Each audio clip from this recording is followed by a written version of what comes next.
Thank you. Thank you so much. It's really a very generous introduction you've provided, and it's a pleasure to be here again. The first and the only other time I was ever on the campus of Yale Divinity School, as I was telling Dean Sterling, was many years ago when I was still a faculty member at the Candler School of Theology. And they convened a conference here on the subject of the number of Roman Catholic women who were seeking divinity degrees at the Yale Divinity School, and kind of why was that and where were they going?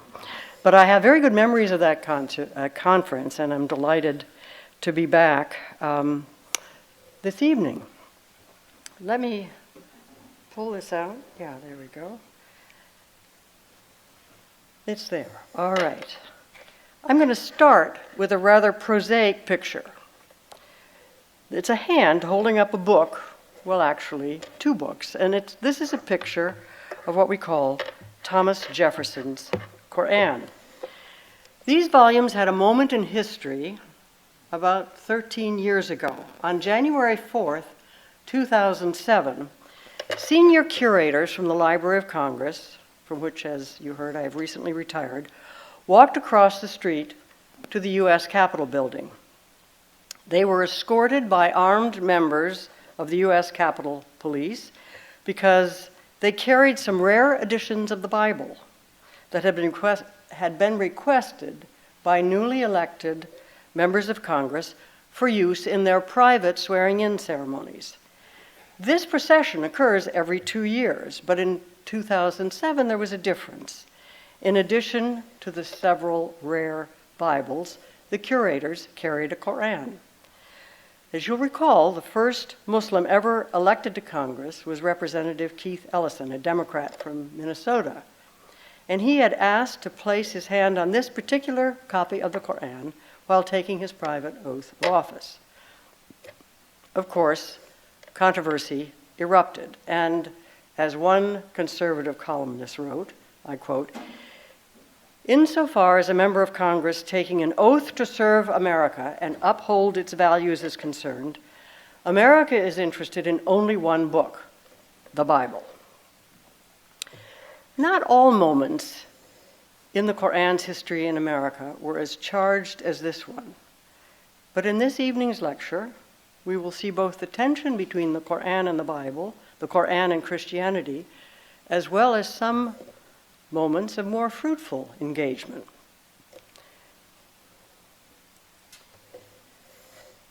Thomas Jefferson was our third president. He was also a key figure in the creation of the Library of Congress. In 1800, as part of an act of Congress that moved the new national government from Philadelphia to Washington, our second president, John Adams, approved the expenditure of $5,000 to purchase books that would be used by the new Congress of the United States. And this became the initial collection of the Library of Congress. In 1814, however, the British burned Washington, destroying the Capitol building and the small Congressional Library in its north wing. And this is where Thomas Jefferson came to the rescue. He offered to sell his comprehensive personal library of 6,487 volumes to Congress so that it could rebuild its own library. The subject areas of Jefferson's collection were much broader than that of the original Congressional Library, which was mainly law books and books about parliamentary procedure, that sort of thing. Jefferson reasoned that a comprehensive collection was essential for the business of Congress. As he famously wrote, "There is, in fact, no subject to which a member of Congress may not have occasion to refer." And Jefferson's concept of a universal collection remains the rationale for the comprehensive collecting policies of today's Library of Congress. So Jefferson's Qur'an came to the Library of Congress in 1815 along with the rest of his library. But he had bought these two volumes in 1765 while studying law in Williamsburg, Virginia. 5 years later, a fire. this time in his mother's house, destroyed many of his possessions, including most of his personal library. So we're not sure if the Library of Congress has Jefferson's original purchase or a repurchase that he made of that same edition. We do know, however, that he was interested in the Qur'an as a source of law, as a source of Islamic law. The Qur'an, in fact, as a law code, eventually found its way into American public architecture. For example, the north wall of the courtroom in the Supreme Court building, which was erected in 1935, displays a frieze of famous lawgivers that includes Muhammad, obviously ignoring Muslim prohibitions against his depiction, but it's Muhammad holding the Qur'an as a law book. An interesting book a few years ago by Denise Spellberg explores what influence Jefferson's ownership and acquaintance with the Qur'an may have had on his political thought. We know that the notion of Muslims and other non-Christians as future citizens of the Republic figured in the constitutional debates of the 18th century. The issue was certainly debated at the state level as a theoretical rather than a practical possibility, but it laid the groundwork for the Establishment Clause of the First Amendment. Jefferson was heir to two streams of European attitudes towards Islam and the Qur'an.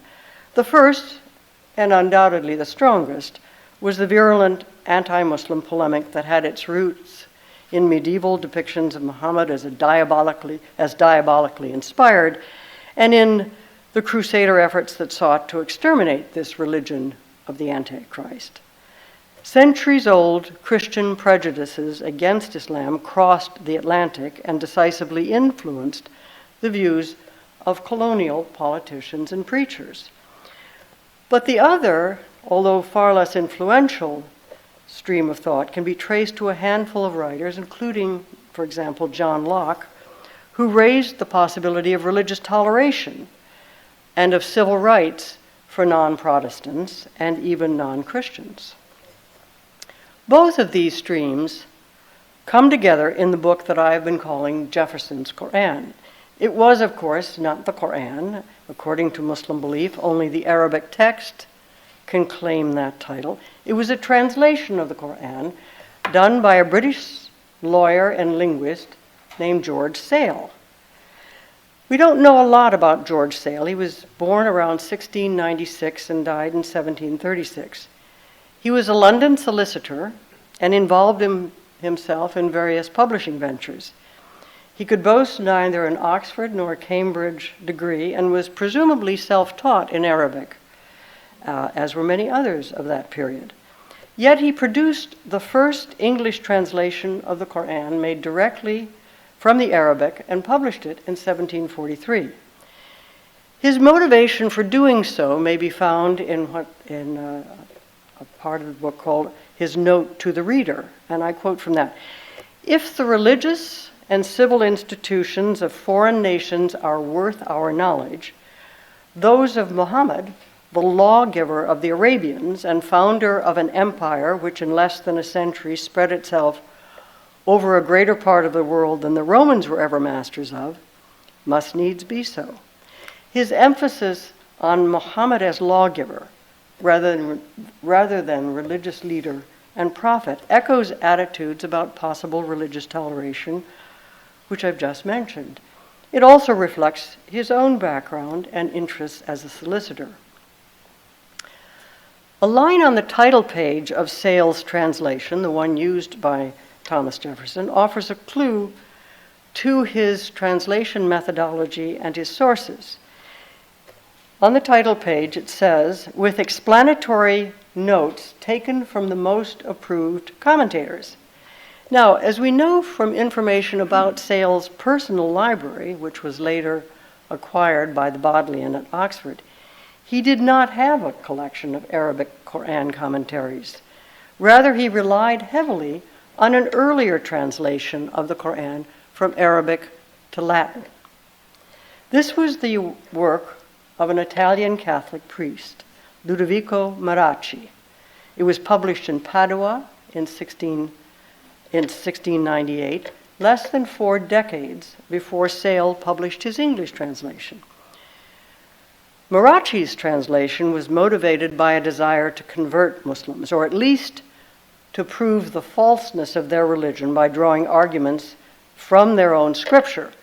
And to this end, Marachi used a large group of Qur'an commentaries, thereby producing a major philological advance on previous Latin translations. George Sale in turn, drew heavily on the interpretations suggested by these commentaries, although he did not directly acknowledge his indebtedness to Ludovico Marachi's translation. Sale also prefaced his translation with what he called a very long preliminary discourse. This became the standard English introduction to Islam and its history for decades. And what Jefferson learned about the Qur'an comes as much from Sale's preliminary discourse as it does from his translation of the Qur'an itself. Now I'm going to mention one more American president. This is John Adams. In the rare book room of the Boston Public Library, there is an item known as Adams 281.1. It's a copy of the Qur'an from John Adams' personal library. Adams' Qur'an was the first translation of the Qur'an published in the United States, printed in Springfield, Massachusetts in 1806. This was not the translation by George Sale, but rather an English rendering by the Scottish clergyman Alexander Ross, who based his translation on a French translation of the Qur'an. That Adams, however, owned a Qur'an translation is an indication of his early interest, as it was with Jefferson, in the whole idea of thinking about possible toleration of non-Christian religions. And evidence of this can be found in the 1780 Massachusetts Constitution, which John Adams helped to create, and which was one of the models of the U.S. Constitution. In the words of another one of its drafters, that was designed to ensure, and I quote, the most ample of liberty of conscience for deists, Mohammedans, Jews, and Christians. Okay, in talking about the Christian history of the Qur'an in America, I've started with 2 American presidents. But now let's look at a very different area of contact. From the 16th to the 19th century, millions of Africans were captured, transported across the Atlantic, and sold as slaves in the Caribbean, South America, and North America. It's estimated that 15 to 30% of enslaved Africans came from the Muslim regions that are now places like Senegal, Mali, Guinea, and Sierra Leone. This was an area with major mosques and centers of learning, places like Timbuktu and this Jenne in Mali. In these areas, young children's education began with Qur'an schools, and some moved to more advanced study of Arabic or mathematics or music, astronomy, rhetoric and logic, law, spirituality. As in other parts of the Muslim world, study stressed the memorization of texts. And this educational method is going to prove important as we trace the movement of Quranic learning across the Atlantic to the Western Hemisphere. Because scholars now realize that the Qur'an, the Arabic Qur'an, came to colonial America on slave ships. It arrived as an oral scripture held in the minds and memories of West African captives. And it did not enter a welcoming environment. As you might expect, the continued allegiance to and practice of Islam in conditions of slavery was difficult and even dangerous. Families and people from the same region were torn apart on the auction block. There was no supportive culture of religious education and religious objects, nor any allowance for prayer practices, dietary prescriptions, or religious rituals. Eventually, enforced Christian instruction and Sunday observance, used as a means of subjugation and control, further marginalized Muslim belief and practice. But I'll speak about two of these, what we might call carriers of the Qur'an. The first is Omar ibn Said, who was born in northern Senegal in 1770 and died in 1864 in North Carolina. So his life spans the time period between the American Revolutionary War and the Civil War. He began his education in Senegal in 1776 and spent 25 years there as a student and scholar, and one of his teachers was his brother. He was enslaved during a military conflict and transported to Charleston, South Carolina, around 1807. He was on one of the last slave ships to enter U.S. waters legally. Ibn Said's owner in South Carolina treated him harshly, and he ran away from him about 2 years after his arrival. He was captured in Fayetteville, North Carolina, and jailed. While in jail, he wrote Arabic phrases on the walls of his jail cell. And his literacy in this strange language attracted attention. It attracted the attention, for example, of James Owen, who was the brother of one of the governors of North Carolina, who secured Omar as a house servant and apparently treated him well. In 1831, Owen asked Omar ibn Said to write about his capture and deportation and his treatment at the hands of earlier owners.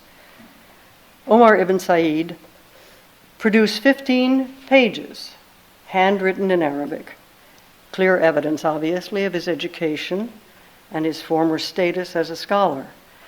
And the manuscript is of particular interest for my own research on the Qur'an in America because it begins with the 67th surah of the Qur'an, Surah Al-Mulk,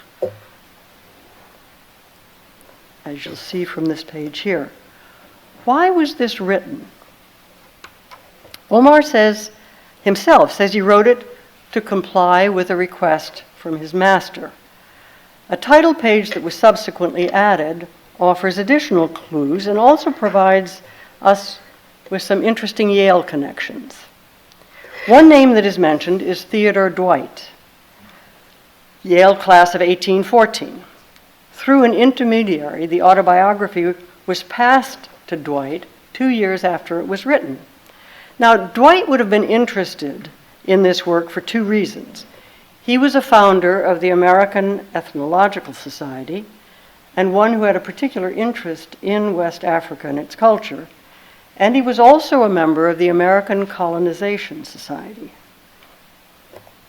The American Colonization Society was a kind of third way between slave owners and those who sought to abolish slavery. Colonizationists promoted the manumission of enslaved persons as long as those individuals did not remain in America but were transported to non-American colonies. The American Colonization Society particularly wanted to send manumitted persons to Liberia, a colony on the west coast of Africa. It was supported by some abolitionists and by some slaveholders because both groups feared the disruptive potential of freed slaves who remained in America. But it was also opposed by many, many others, including freed slaves who wanted to remain in the United States. My friend and yours, the late Lamin Sanneh, has written at length in his Abolitionists Abroad about the justifications that American politicians and intellectuals tried to use for this emancipation plus deportation model. As part of its program, the American Colonization Society advocated for literacy for enslaved persons as a preparation for manumission and emigration. It was assumed that most literate, formerly enslaved persons would be Christian, and it was further assumed that they would spread Christianity in West Africa. But why was a literate slave in Arabic particularly prized? Well, the ACS, the American Colonization Society, understood that Islam had brought literacy, Arabic literacy, to West Africa, where previously much language use had been oral. Africans who were literate in Arabic would be a population who could receive copies of the Bible translated into Arabic. By this logic, the Qur'an could be used to pave the way for the Bible. Here is how one of the ACS leaders put it, and I quote, "In Africa, the gospel now stands face to face with the Qur'an. There, the two confluent tides of religious instruction from the West and the East meet. From the Senegambia to the equator, along this vast extent of the coast, Christianity has her stations, and she opposes by her book the further advance of the Muslims' book. The colony of Liberia is an advanced outpost of Christianity." Translations of the autobiography of Omar ibn Said into English were produced fairly soon after its composition, and their broad dissemination increased his popularity and renown. One of these translations was made by a man named Isaac Bird, Yale class of 1816. In 2017, the Library of Congress acquired the manuscript of Omar ibn Said's autobiography as part of a mixed collection of documents. And after an extensive conservation and digitization process, the autobiography was put online last spring. And I'm just showing you here, these are some photos from the Library of Congress of the materials that they use in this. It took well over 2 years to work on the manuscripts in this collection and to do the very careful digitization that would give an online text that is so precise and so it can be blown up into a great size. Here is a disbinding of the manuscript in preparation for the conservation work that they were doing.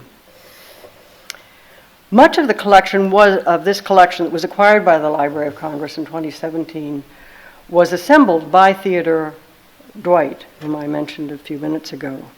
And most of the other items in the collection are letters and translations of various short Arabic manuscripts made by the other Yale figure I mentioned, Isaac Bird. The collection itself carries a kind of interesting tale of loss and discovery, because although the autobiography was well known in the pre-Civil War period, interest in it waned after the war. And for a long time, it was thought to be in the possession of the American Numismatic Society. But then it went missing apparently for decades. In 1995, and this is going to sound like Antiques Roadshow, the collection was discovered in an old trunk in Alexandria, Virginia, in a house that had belonged to a descendant of an official of the American Numismatic Society. It was sold at auction, the whole collection, and purchased by a private collector by the name of Derek Beard. And about 3 years ago, Beard placed the collection with Sotheby's in London, and at that point, the Library of Congress acquired it. Finally, I should note that a continually contested aspect of Ibn Said's story is the claim that he converted to Christianity.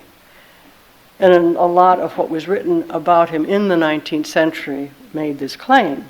His conversion is dated to 1821 when his owner, James Owen, gave him an Arabic Bible. Some scholars speak of this as a pseudo-conversion and can point to many other instances of such in the period. But this contestation over the spiritual ownership of Omar ibn Said continues in contemporary scholarship. One argument centers specifically and precisely on Omar ibn Said's use of Surat al-Mulk in his autobiography. The title, Mulk, means either sovereignty or ownership, and carries the idea that the only true sovereignty and ownership belongs to God. So was Omar covertly rejecting the concept that he could be owned by another human being, is one of the arguments that is made here. In any event, his legacy remains very much alive today. For example, the mosque in Fayetteville, North Carolina, where his home for many years, is named after him, and there is this highway marker that I've noted that speaks of his prominence in that area. An even earlier instance of the Qur'an being held in memory by an enslaved person is that of Job ben Solomon, here seen in a portrait by the English artist William Hoare. He too came from a major tribe of the Senegambia, the easternmost region of present-day Senegal. Job's native language was Wolof, but his father was a religious leader and scholar, so he too was educated in Arabic and became a hafiz, somebody who had memorized the entire Qur'an. Job was taken captive in 1731 while on a trading mission into enemy territory and put on a slave ship to Annapolis, Maryland. He was sold to a Mr. Tolsey in Kent Island, Maryland, but later escaped to southern Pennsylvania, where he was caught and imprisoned. At this point, however, Job's story begins to diverge significantly from that of Omar ibn Said. Because during imprisonment, Job met a man named Thomas Blewett, a British minister and judge in Annapolis. Blewett, in turn, found a Wolof translator so he could hear Job's story, and then he tried to get a letter sent to Job's father, and after many attempts, the letter fell into the hands of James Oglethorpe, who was one of the founders of the Georgia colony, and who did manage to get it conveyed to Job's father. Oglethorpe also arranged for Job's travel to London with Thomas Blewett and managed to secure a position for him with the British Royal African Company. Thomas Blewett taught Job English, and eventually Blewett wrote a memoir about him, the first biography of a sub-Saharan African published in a European language, entitled, as you'll see here, Some Memoirs of the Life of Job, the Son of Solomon, etc.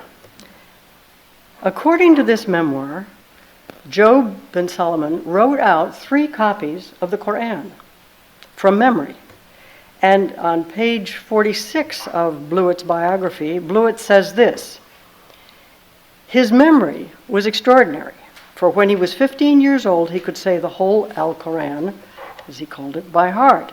And while he was here in England, he wrote 3 copies of it without the assistance of any other copy, and without so much as looking to one of those 3 when he wrote the others. He would often laugh at me when he heard me say I had forgot anything. And he told me he hardly ever forgot anything in his whole life and wondered that anybody else would. A biography of Job, published in 1968 by Oxford University Press, connects Job with George Sale and with George Sale's translation of the Qur'an. Apparently, while in London, Job was given an Arabic text of the New Testament, one that had been issued by the Society for the Promotion of Christian Knowledge. It was George Sale who had done the checking and the correction of this Arabic biblical text, and he appears to have been the person who had it sent to Job ben Solomon. Since this occurred within the very period that Sale was finishing his own translation of the Qur'an, it seems likely that he would have consulted Job about this translation. Job ben Solomon also worked with the noted naturalist and collector Hans Sloane. At his death, Sloane was the fellow who bequeathed all of his books, prints, drawings, coins, and other items to the nation, and these formed the nucleus of the British Museum and the British Library.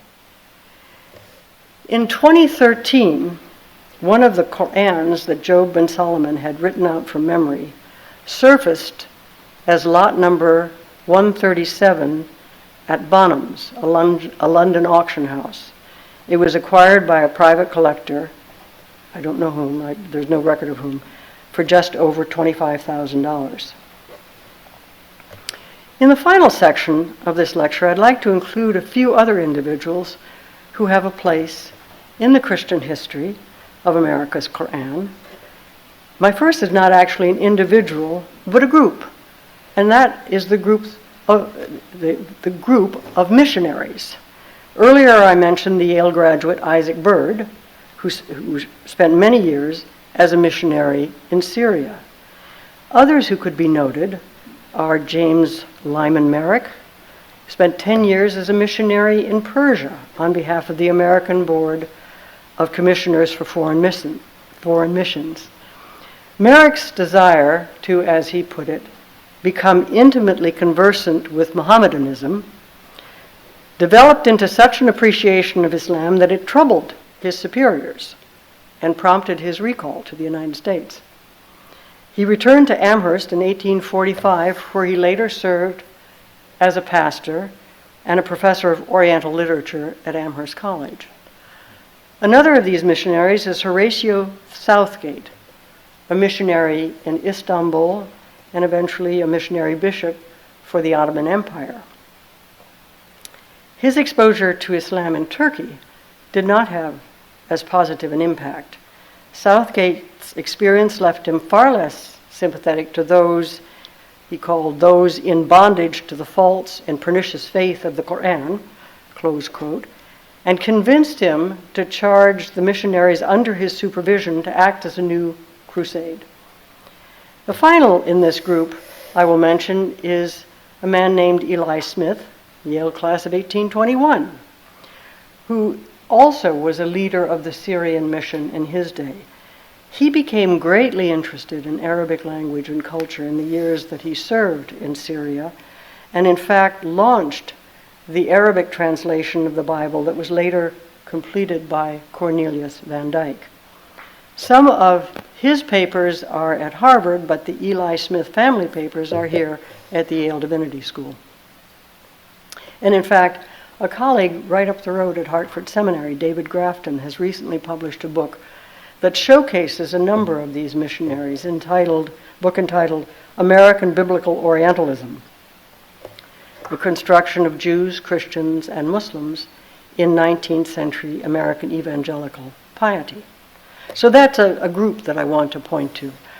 But now, coming back to yet another famous Yale, one of the individuals I'd like to point to is Ezra Stiles, a name I'm sure many of you are familiar with.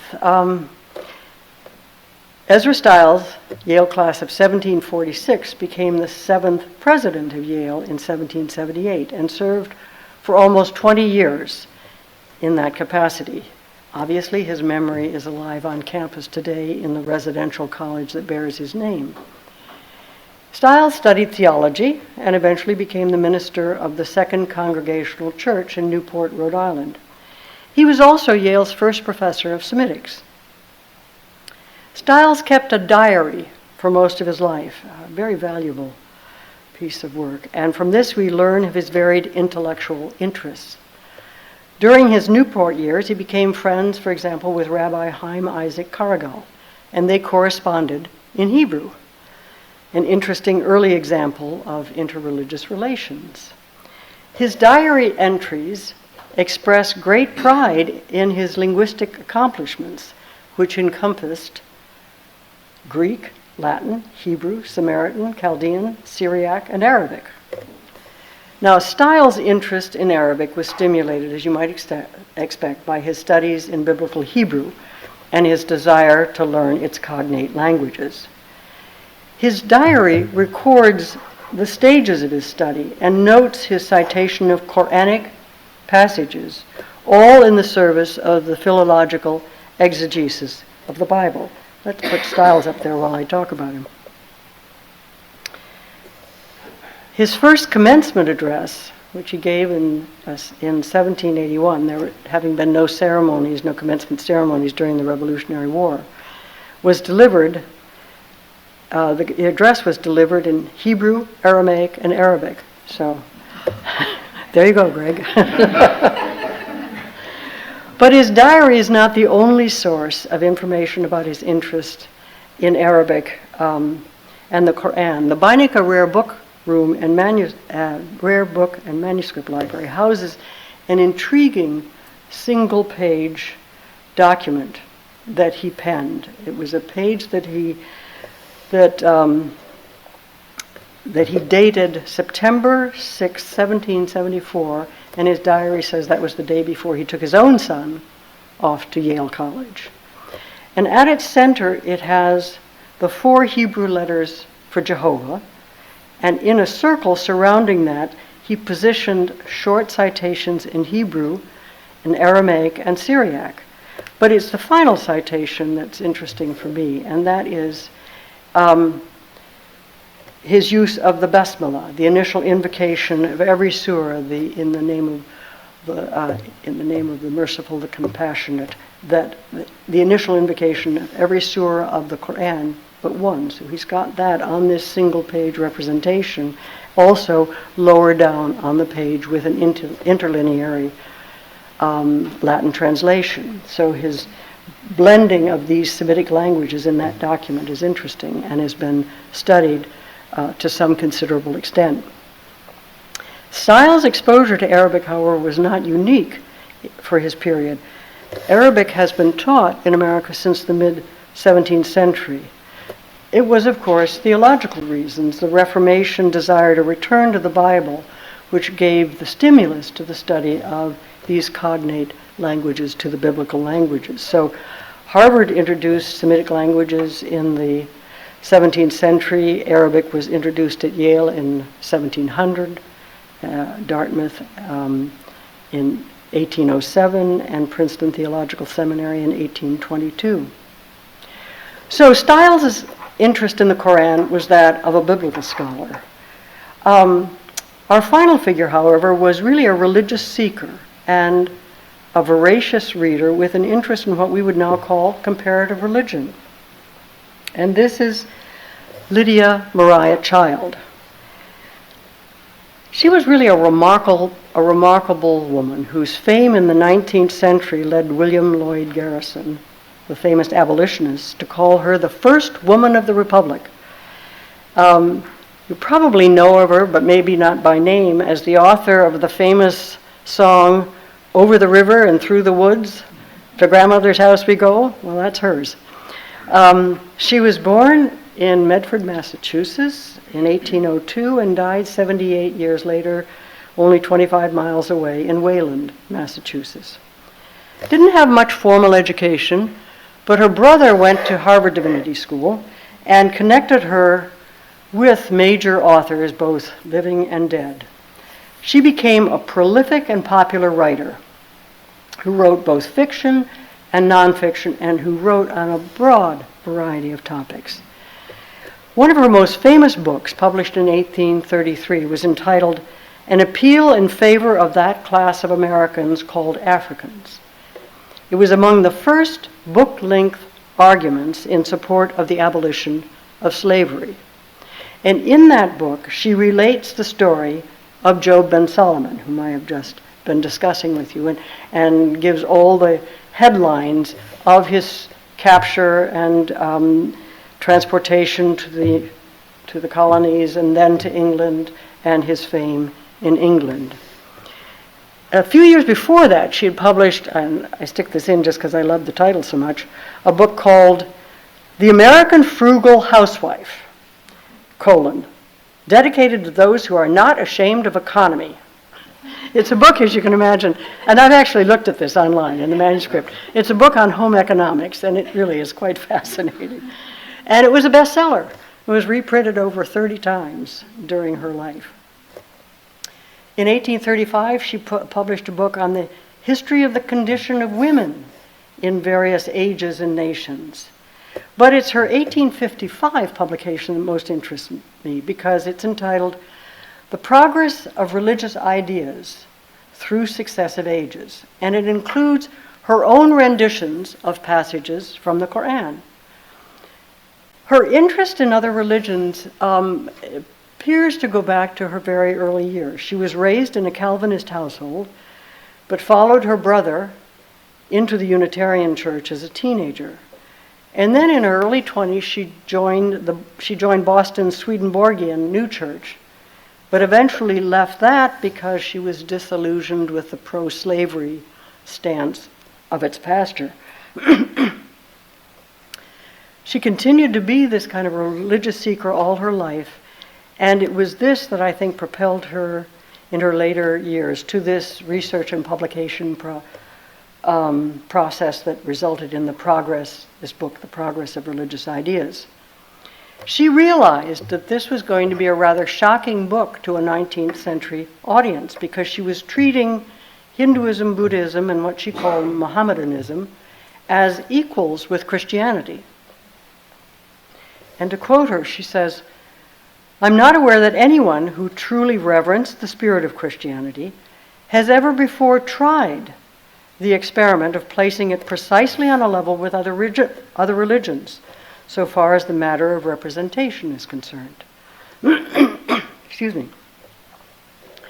She further explains this by saying, "While my mind was yet in its youth, I was offended by the manner in which Christian writers usually describe other religions. I recollect wishing long ago that I could become acquainted with some good, intelligent Brahmin or Mohammedan so that I might learn in some degree how their religion appeared to them." And that's what she tries to do in this 3-volume work, The Progress of Religious Ideas. In the years, and it took her a long time to write this book, in the years before publishing the book, she kept a notebook of Quranic quotations. It's now in the manuscript section of the Boston Public Library, and her source, not surprisingly, was Sayle's translation of the Qur'an. But what the notebook shows is exactly how she changed and reworked passages from Sayle's translation for inclusion in the book she was writing, also made good use of his footnotes and that preliminary discourse, which is a big part of his published translation. Finally, 2 years before her death, she published another book, a different kind of book, called Aspirations of the World, A Chain of Opals. This is an anthology of passages from various sacred literatures, arranged chronologically and thematically under categories like benevolence or brotherhood. And of course, it includes passages from the Qur'an or her reworked versions of Sayle's translation of passages from the Qur'an. So, I have introduced a varied cast of characters this evening, all of whom have played a role in the history of the Qur'an in this country. They are, of course, but a few of many more who could have been presented, including those who were part of the 19th century literary and artistic fascination with Orientalism. At each turn of this story about the Qur'an in America, we encounter Christian influence and Christian engagement. This can be found in the history and the use of the Qur'an translations that entered this country, in the efforts to employ the Qur'an-focused narrative of an enslaved person to promote Christian proselytization, in the philological preoccupations that attracted biblical scholars to the study of Arabic and the Qur'an, and in the cultural curiosity that prompted exploration of other faiths and their scriptures. I first became interested in tracing the history of the Qur'an in America a few years ago when I was asked to keynote a major exhibition of Qur'an manuscripts that the Smithsonian put together. The decision to open that exhibition was not without controversy. The Smithsonian sits just down the hill from the U.S. Capitol, and only a few blocks away, the new Museum of the Bible was nearing completion. Many people wondered why a national, federally funded institution like the Smithsonian would showcase this foreign, even alien scripture. What in the world does the Qur'an have to do with America? They were asking. Well, I hope this evening's lecture has begun to answer that question. Thank you.